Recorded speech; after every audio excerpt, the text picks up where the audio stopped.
Hello and welcome to Game Day from the UK, another Miami Heat UK live streaming show. I am here joined today by not the full squad. Unfortunately, Sam is off injured, or we call it injured, more sick, I think. Get well soon, Sam, if you're watching. I'm here with my two guys as always, though. John, how are you? Yeah, thank you. Good stuff, good. Danny, you all right? Yeah, I'm good, mate. I'm good, thanks. Great stuff. Right, guys. We come off of the back of a what was again a really solid period. The Heat are a really strange team. I mean, we sit at the moment a game above 0.500, but that doesn't suggest the real story because it's not like win game, win, lose. It's win half a dozen, fucking lose half a dozen. And off the back of a 4-game win streak after a 6 or 7 game losing streak, we then lose to the Memphis Grizzlies in what I understand was a very disappointing game result, etc.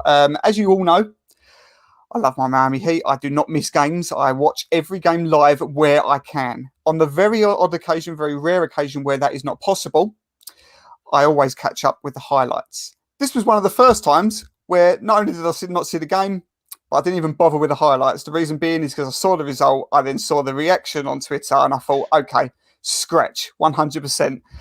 Danny, I understand you didn't watch the game either, but you did watch the highlights. John, you watched the first half and fell asleep. So this is going to be good. First of all, John, you've watched more than any of the rest of us of this game. Were there any highlights? Were there anything to be positives? Because we've got, when you look at the stat sheet, Jimmy, 28 points, bam, triple-double. So was there some positives here, or was this just as bad as what Twitterverse had it down as? Well, yeah, the goods were like Bam and Jimmy were all the same. They just played them great. Duncan played all right as well, but then we had Dragic not doing well. The Grizzlies was just scoring all the time as well. So that's what I got from the first half. Yeah, it seemed like it was the standard sort of random scrub heat killer. Again, it seemed like everybody from what I hear, what I read, it was just corner free after corner free. One of those shooting nights where everything went down. Which, okay, you're going to have nights like that. But Danny, I don't know whether or not it was part of the game plan to maybe just try and keep Ja Morant quiet as much as we could. And therefore you just live and die by the three, and obviously they live by it, and they was all going down. But it's a few times that this is happening. We seem to just be not getting much luck at all this season with the teams just going off from three. Yeah, they did a decent job in slowing Ja down. He wasn't as efficient as he was last game we played. But yeah, we let Dylan Brooks just go for it and just let him do whatever he wanted to do. He was getting in the paint. He was shooting. He was doing everything. Valanciunas was big on the boards. That hurt us as well, from what I remember. I very much vaguely remember the highlights of this game. It was, I didn't really give a shit, to be honest. But yeah, it was just not a good performance. And what the guys from Five Reasons were saying that we continued to trap guys like Grayson Allen after our performance where we were trapping very hard and very successfully in the past couple of games. We kind of continued that, and it didn't look like we'd seemed to game plan for this game. It was kind of like more of a carryover of what we continue to do. So yeah, I don't think it was game planned very well, and we paid the price. So yeah, this is it. I think that another thing that sort of, again, the reaction that sort of screamed out from this game again was Valanciunas, as you say, off the boards. He also hit about 20 points, I think, as well. John, it's another big that's scoring and having their way, really. There's only so much Bam can do, and if they've got more than one big, then they seem to be just, doing what they want at will. We look like we might have had a resolution to this. We'll come on to Dwayne Dedman in a minute, but it's the same. Seems like it's a bit of a repetitive story. You've got Valanciunas, who's a player that I like, but, I'm not sure we put him in the elite bracket, yet he comes away with a strong game. Yeah, it just seems every big man is playing like Shaq versus us. I got the box score for it, and they had 24% offensive rebound percentage compared to our 17. So they are just killed us on the boards, and that was mainly Valanciunas with 10. Yeah, just we don't have another big guy to just stop anyone.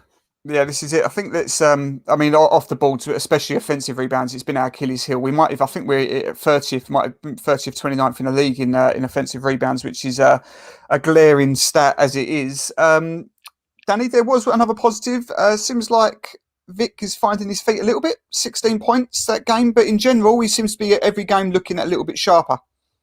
Yeah, good to see. You want to see those incremental improvements. You know, he wasn't particularly shooting the ball very well, or even getting much productivity at all on the offensive end in the past couple of games. But yeah, decent, solid offensive night, and I believe he played pretty well on defense too. But yeah, no, you just want to keep seeing those improvements, really. Yep.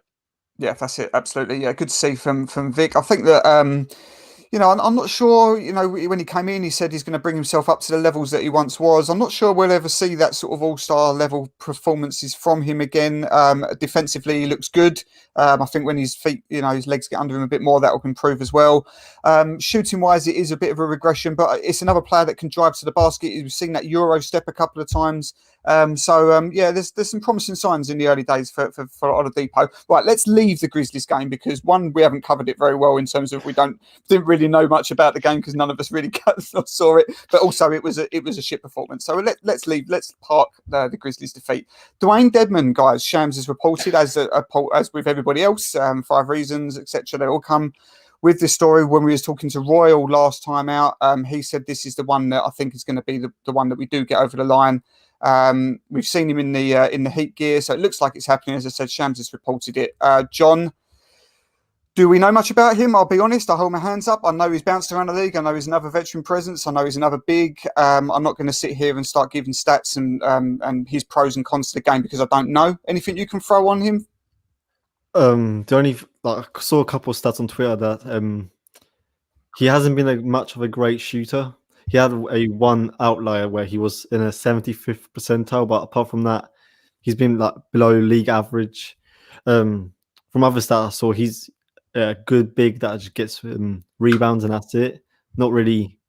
Don't think he's great at anything else that is significant. So he's just an average big. Yep. So do you think that this is that we plugged that gap? Really, this should help us, if nothing else, just either with Bam or when Bam's resting, he can just plug that gap for 6, 7, 8, 9 minutes. Yeah, I think he'll just play the Myers role from last year. Yeah, that's it. Good stuff. Okay, right. Let's come on to the Lakers game then. I mean, we'll see that one hasn't actually been officially announced, the Dedman deal. But, we assume that's going to come through. So we'll come on to tonight's game against the Lakers. Let's just go through the usual stats. 32 and 19 are LA. We are 26 and 25. They're 16 and 8 away. Lakers, are currently 5th, I believe, in the West. Heat are 14 and 13 at home. We're both on 4 and 6 runs in our last 10. Miami have this quite comfortably. With the bookies, 9.5 minus with the spread for Miami, which I was a bit surprised with. I wouldn't be that comfortable. Exactly. I mean, I know look, obviously we know that Lakers are missing their 2 superstars, no AD, no LeBron. We also have some game time decisions here.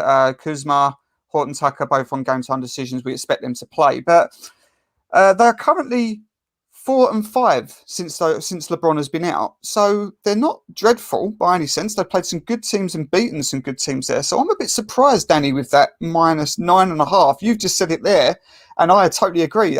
This isn't going to be that comfortable, is it? No, it's not a definite win by any means. And I think I saw a stat. Please quote me if I'm wrong or if you don't know, but they've been very, very good defensively without LeBron and AD. Is it number 1? I thought it was. I didn't want to say it, but I thought it was. So that's quite scary considering your offense is the one thing that you can't really rely on that much. Yeah. We hold our heads on the defensive end and that's fine. But if you're playing against, a team that's playing number 1 defense and your offense sucks sometimes, it's going to be a challenge. So, and that team is full of veteran guys, and I mean, even guys like Dennis Schroeder, he's younger, but he's a quick young point guard. They've got some great talent. I love Montrezl Harrell. I think he's great. Brings that sort of energy, again, like Markieff Morris as well, that sort of big, tough guy. So you've got a lot of big, tough guys that you've got to get through. So, no, this isn't a definitive W by any means. Yeah, definitely. Yeah, that's the right phrase there. They're full of tough guys. They're full of gritty, knowledgeable NBA savvy players. And I mean, I love the Harold coming in last game and getting ejected after 2 minutes. That was fun. But yeah, this is going to be a low scoring game you would expect. They're number one in the league in defensive rating. The Heat are currently sixth. I think dropped a place since the last couple of games where they've let in much bigger than what they've been letting in recently. So we're expecting this to be tight, John. I mean, again, do you agree with this? -9.5 Miami. I'm not having that. Yeah, Low scoring, tough game, I think. yeah. I'll add to the defense as well. Just got the clean the glass stats. The Lakers in the last 2 weeks with like 7 games, they're pretty good by a good margin. They're first, and the Knicks are second, like 5 points after that. But they are 28th on offense without Yeah. LeBron. So maybe they were, yeah, like you said, will be a low 90s, high 90s, low game like that. So Yeah. So yeah, I think that yeah, it's all going to come down to whose offense can go off better, and I think that when they're losing to whales like that, you've got to take advantage of that. I mean, the Heat are full strength, okay, minus KZ Okpala, who still remains on health protocols. Seems like forever. I don't know what's happening there. Hopefully, he's okay. But apart from that, Hero and Vincent on game time decisions. But again, we expect them to. That's minor. We expect them to come through. So the Heat are at full strength. But offensively, a little bit concerning. And I want to talk to you about two guys in particular. The first one is Kendrick Nunn, Danny. This was a guy who sort of been in and out, as we know, all season. But when he was in, he came in and, when Goran was out injured, and he not only filled that gap, he excelled in that gap. Mid to late teens, early to mid-20s quite often. And this was not so long ago. Since Dragic has come back, since Victor Oladipo has come in, we've not seen a minute of him, not even garbage time stuff. What do we think? I mean, I know he's always been in and out, but surely we could use this player, even if it's just for half a dozen minutes. Do you think we're going to see Kendrick again tonight, maybe, or just not in the rotation? Yeah, I'm not sure. I would think that Spo would treat him with a bit more respect than to play him in garbage minutes. So yeah. I can see why he's not playing those kind of minutes. But in terms of actual meaningful rotation minutes, I mean, it's difficult because we're stacked in the guard position, so yeah, it is difficult. Dragic is the guy who kind of led you to the finals last year, so you kind of hope that you get that back. So you need to keep him going to try and get him into a rhythm, before the playoffs. So there's not a lot of minutes to spare in that guard rotation spot, but to bench him completely is interesting. I'm just curious as to whether or not, because Dragic has looked so old, like he just looks slow, that maybe Spo will think that maybe he'll rest him on back-to-backs, or maybe just give him a few days off here and there and just insert Kendrick into that rotation. Because you're right, he is an asset. He's not great on the defensive end. He got better. He's very inconsistent on the offensive end too, but when he gets going, he's really good. So, yeah, you would like to see Kendrick back in the rotation because it's an asset to sit on the bench, otherwise not getting utilized. Yeah, 100%. I'm just surprised by it. Look, we all knew when Oladipo come in, you don't have to be a rocket scientist as a Heat fan to know that Kendrick Nunn's minutes were going to suffer because of that. But I don't think we've seen him a minute since Oladipo's been in. And that you bring me on quite nicely to the second player that I was going to mention here, John, which was Goran Dragic. And Danny's just said there, he's looking old. And this is, Goran Dragic, I've only supported this team for 5 years. He's the longest tenured player that's been there since I've been following this franchise, obviously with UD as well. So I'm madly in love with Goran. I think he's a hero to me, really. But he's looking old. He's looking.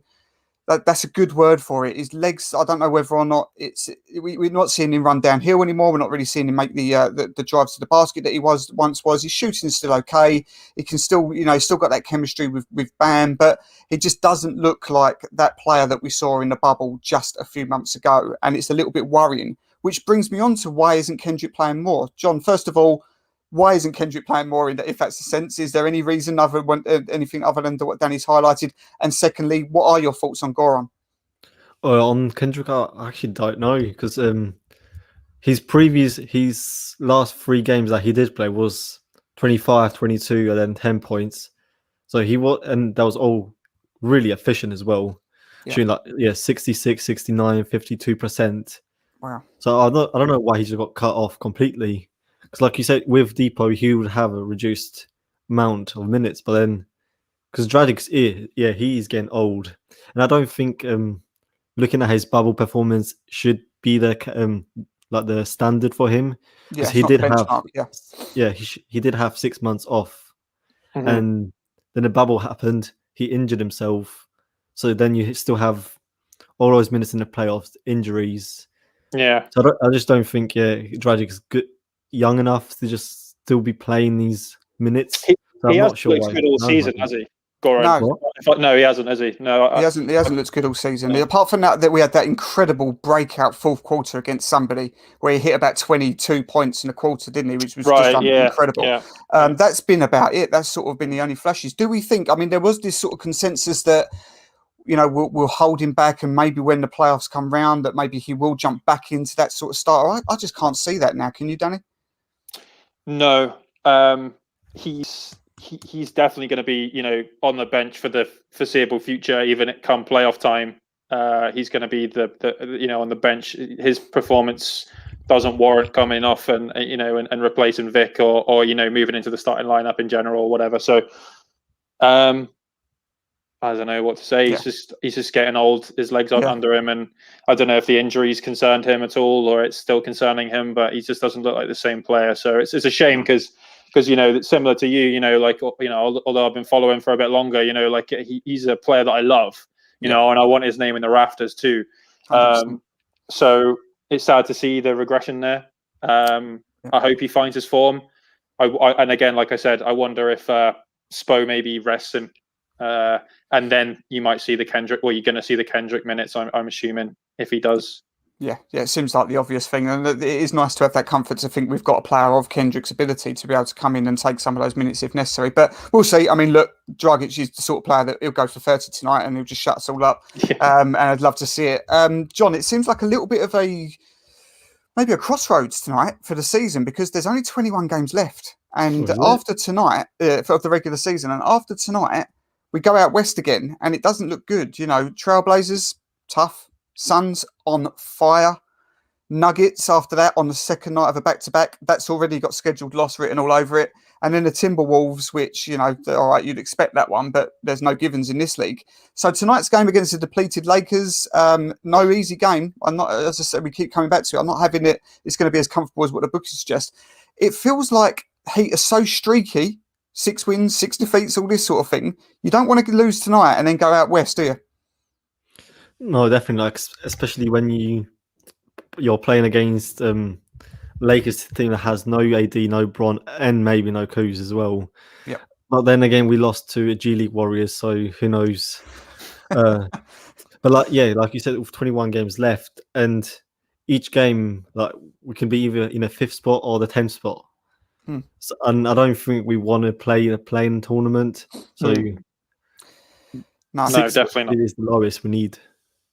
Well, yeah, this is exactly it. I mean, I know that we seem to just fluctuate between us, Hornets, Knicks, and Hawks every game at the moment because it's literally Boston half. As well. And Boston, there's like limits to be half per game. So you win a game, you're up to 4th. You lose a game, you're down to 6th, and you're looking over your shoulder a little bit towards those 7, 8, and maybe even lower.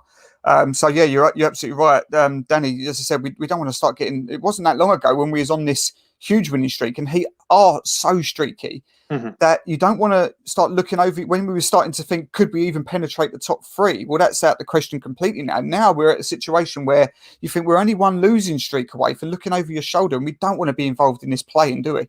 No, absolutely not. You don't want to end up with the 8th seed and be playing Brooklyn in the first round as well. No, that's absolutely the true. nightmare scenario. So, like you said, the Heat are really streaky.